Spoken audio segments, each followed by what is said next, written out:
1 minute. Andre was at the top of his craft. He stood in the center of a 2-star Paris kitchen as the red phone rang, the Michelin call that would decide what 40 years of work were worth. Just when he took over the phone, the gods decided to play a prank on him. Pain hit like a verdict. His chest folded. The world began to gray at the edges, but his soul didn't cry out for mercy. It didn't cry out for life.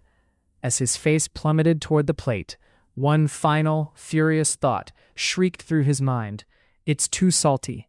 A silver spoon clattered. The life he had gilded in gold ended on cold tile. The word chef thinned to a ring that might have been the red phone, might have been nothing, and gravity flipped. Status, legendary chef terminated. Rebirth protocol initiated.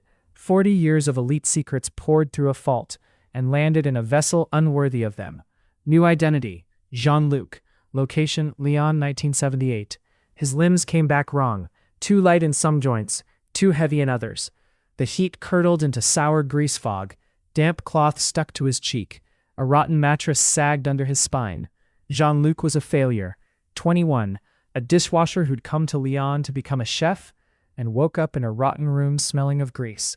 He prayed to stay asleep. No gleaming copper, no mirrors, no shine. Just yellowed tiles sagging overhead, stained brown around a cracked light. He blinked, his eyes slow to focus. His head throbbed in time with some distant, drunken heartbeat behind his right eye. From somewhere below came the faint, irregular rattle of mopeds over slick cobblestones, then horns and the occasional shout. Lyon.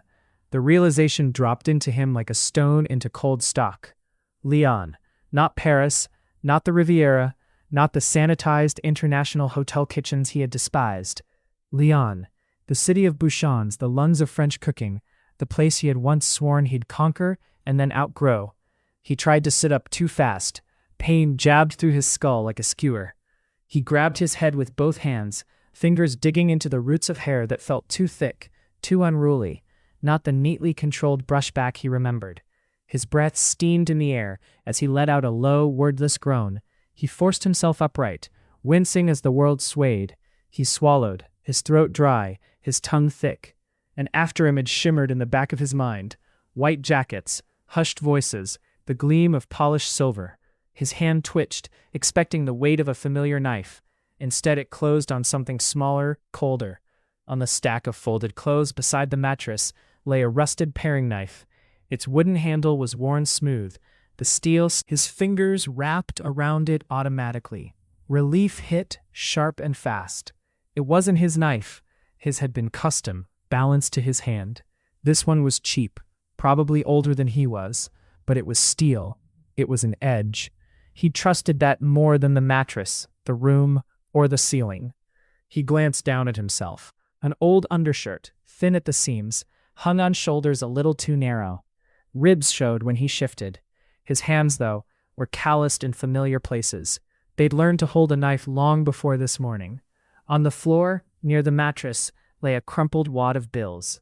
He reached for them, feeling stupidly like they might vanish if he blinked. The paper was damp, edges curling, the ink of Marianne faded. He smoothed them out on his knee. 12 francs. He let out a breath that was almost a laugh.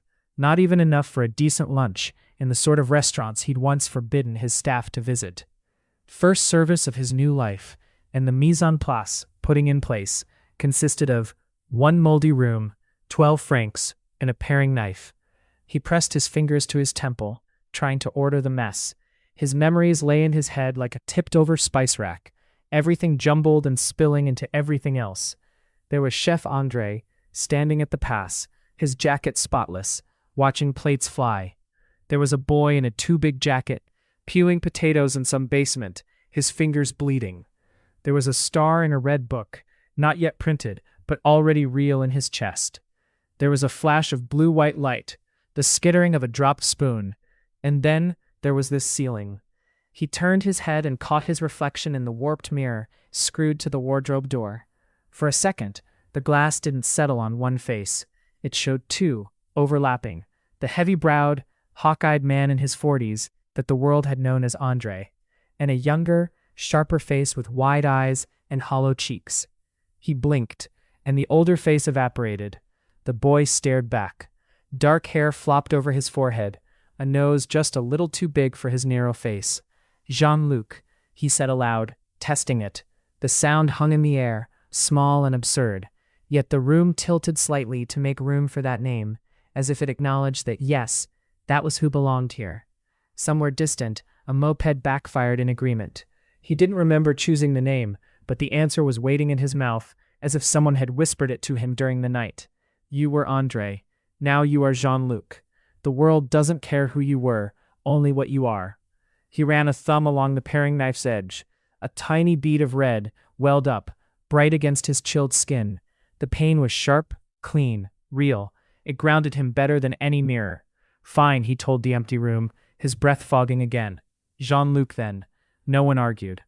An hour late, Jean-Luc stood at the top of the creaking stairwell, wrapped in a coat that had seen too many winters, and lost, stuffing his hands into the pockets until his fingers brushed the comforting shape of folded paper. 12 francs on one side, the paring knife in a newspaper scrap sheath on the other. The knife's handle pressed into his palm like a promise. He opened the building's front door and stepped out into Lyon. The cold hit him full in the face, carrying the metallic tang of the Saône and the heavier breath of idling trucks. The narrow street ran between soot-stained buildings and slick cobblestones. Lyon wasn't trying to look pretty for anyone. Mopeds buzzed past, a tram bell clanged in the distance, a dog barked once and fell silent. Jean-Luc turned up his collar and started walking, his boots slipping once on the uneven stones. The city hummed around him, indifferent. The further he walked, the louder the trucks grew. Ahead, the street opened onto a larger road that cut through the neighborhood. An endless line of lorries rumbled by, splashing gutter water onto the sidewalk, their tarps flapping, their engines growling. On a lamppost near the corner, layers of posters had built themselves into a thick skin, advertisements for nightclubs, theater productions, political slogans from protests 3 years gone, all half-torn and overlapped. Someone had plastered a giant hand-painted disco over a faded campaign poster. The candidate underneath still smiled, though his eyes were partially obscured by glittery letters. Jean-Luc scanned the chaos. There, tucked between a flyer for Cours de Danse Moderne tout niveau and an ad for a taxi service with a phone number promising jour et nuit, a small rectangle of off-white paper clung stubbornly to the pole. Its edges curled from the damp. The ink bled slightly, but the words were still legible. Help wanted, Le Gutter. Experience not necessary. Cash below, in slightly different handwriting, an address had been scrawled. The street name wriggled across the page like it was trying to escape, but he knew the area. A strip along the highway, near a gas station. The culinary bottom of the barrel. He reached out. His fingers shook a little, either from the cold or from something else. When he pinched the paper to pull it free, the lamppost gave a tiny shiver, as if noticing him for the first time. The other posters rustled in agreement. The flyer resisted for a second, then tore loose with a wet sound. The corner stayed stuck to the pole like a last, stubborn thought. Ink smeared onto his thumb. A drop of water fell from the metal above and splashed right on the word cash, blurring it into a vague promise. Le Gutter. The name was not subtle. He almost smiled. Someone, somewhere, had at least a trace of honesty. He weighed the paper between his fingers. 12 francs in his pocket. A knife that wasn't really a knife. A name that wasn't really his. Not yet.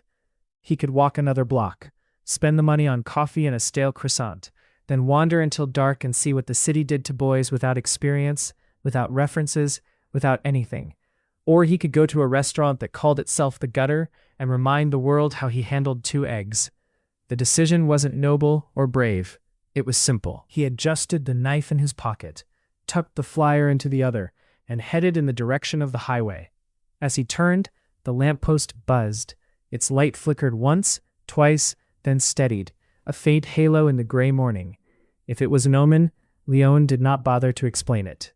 Le Gutter. Crouched between a gas station and a stretch of damp gravel like it had been dropped there from a great height and never picked up again. The building was squat and square, painted a green that might once have been cheerful. Now grime and exhaust had lacquered every surface. A flickering sign above the front door declared "La Gutter" in blocky, hand-painted letters, the R propped against the last T.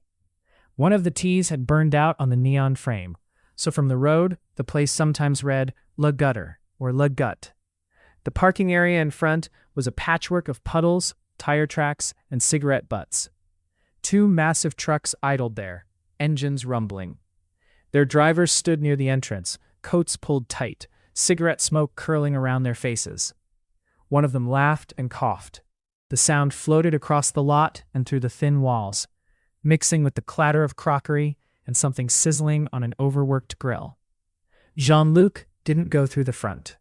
Instinct took him around the side, past overflowing bins that breathed onion skins, wet cardboard, and something forgotten too long.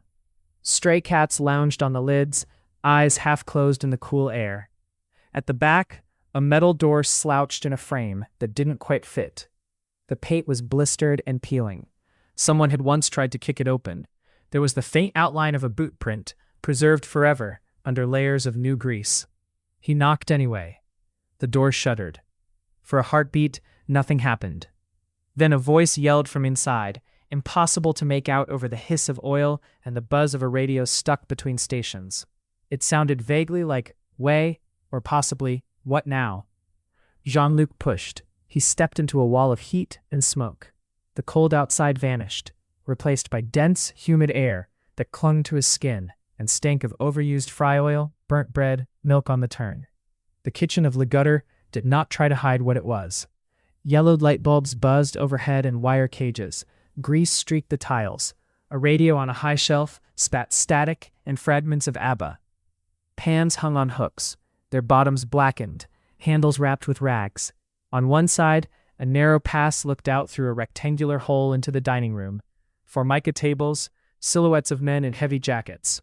Behind the main line, by an industrial sink spewing an unending stream of cloudy, lukewarm water, stood the dishwasher. He was built like a retired wrestler, whose muscles had decided to turn to stone rather than fat.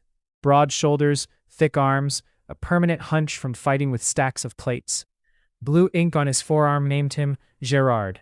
A cigarette hung from the corner of his mouth, ash perilously long as he slammed a rack of plates into the cloudy water with a splash. He glanced over, one heavy brow rising as his eyes took in the coat, the too-thin frame, the damp flyer in Jean-Luc's hand. He declared, voice low and gravelly. Smoke did not leave his cigarette. It simply dissolved into the kitchen air, absorbed by the layers that had been accumulating for years. Someone laughed. A woman, sharp and amused. Jean-Luc turned. The waitress leaned against the pass, one hip cocked. Her apron bore the scars of many services, crumbs and grease making abstract patterns over once white fabric. A long, ash-smeared cigarette was pinched between two fingers the length of a pianist's. Her nails were bitten short and painted a chipped red. Her hair was piled up haphazardly, held together mainly by habit and a few desperate bobby pins. The name tag on her chest said Sylvie in big letters, as if daring anyone to call her anything else. She looked him up and down with a quick slicing glance that revealed habits, checking customers' tabs, spotting who tried to sneak out without paying, evaluating tips before they landed on the table. Then her eyes flicked to the paring knife haft peeking from his pocket, to the crumpled flyer in his hand. "Damn," she said lightly. "He looks like the basement coughed him up. You lost, kid?" Before he could answer, a figure loomed into his field of vision, blocking out the light from the overhead bulbs. The man they called Big Marcel was not simply large, he was the room's center of gravity. Heat seemed to roll off him as much as from the grill. His apron was stained a deep, unreadable brown. A checkered towel hung from his belt, blackened at the edges. His chef's hat, if one could call it that, was no toque, just a sweat-darkened cap pushed back on his head. His face was like a cliff, wide, with a heavy jaw and deep lines carved around his mouth and eyes. He held a metal spatula in one hand, the handle worn almost smooth by usage. The meat on his grill spat angrily, flaring now and then, but he barely glanced at it. His gaze was fixed on Jean-Luc. "What is this?" Marcel demanded. His voice had the rough scrape of someone who'd smoked every day since the Algerian War, and yelled over a sizzling line without ever going hoarse. "You selling Bibles? We already got a religion. It's called lunch." Jean-Luc swallowed. The air here was thicker. Every inhale lined his throat with grease. "I'm here for the job," he said. His own voice sounded wrong to his ears, higher, less assured than Andre's had been. But the words came out steady. Help wanted. He held up the flyer. Marcel squinted at it, then snatched it from his hand, wadded it up, and tossed it towards a bin. It bounced off the rim, landed on the floor, and immediately stuck to a patch of something unidentifiable. "You can read," Marcel noted. "That's already more than Gerard." Gerard made a noise that might have been a protest or a laugh. It was hard to tell under the waterfall of plates. "You cook?" Marcel went on, spatula now pointed like an accusation. Grease dripped from it onto the floor, adding to the floor's abstract painting. "Or you just like smelling like a friar?" "I cook," Jean-Luc said. He felt absurdly as if another voice echoed under his own, deeper, richer, carrying the weight of decades. He'd once cooked for ministers, for actors, for people whose names came printed on the inside flap of important books. He'd cooked dishes that would be argued about in magazines, dissected in other kitchens. Here, none of that mattered. "Experience not necessary," the flyer had said. "If you can't prove yourself with eggs, you don't belong on a line."